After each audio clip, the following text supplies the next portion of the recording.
Hello আমার প্রিয় বন্ধুরা, দেখুন আজকে গোপুসোনা কত খাবার নিয়ে বসে আছে। এই দেখুন, ক্যাডবেরি নিয়েছে, লজেন্স নিয়েছে, বাটার বিস্কুট নিয়েছে, একটা চিপও আছে তার সাথে, আর চিড়ের ভোগ দিয়ে দিয়েছি। আজকের বাড়িতে দুধ তো আসেনি, দেরি এখন আসবে, দেরিতে, যার জন্য আমল দুধ দিয়ে চিড়ের ভোগ বানিয়ে দিলাম। দিয়ে পূজাটা সেরে নিই, আর ঘরের এই ফুলগুলো মালা কিনতেছি সকাল সকাল স্নান টান করে।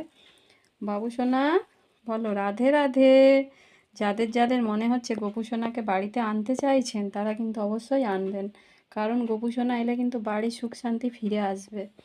আমাদের কিন্তু এরকম সুখ শান্তি ছিল না, আমি আগেও বলছি এখনও বলছি, আমাদের গোপু সোনাকে নিয়ে আসবেন। যার মনে হচ্ছে সে অবশ্যই গোপু সোনাকে আনবেন, আনলে বুঝতে পারবেন বাচ্চারাও কত ভালো হয়ে যাবে।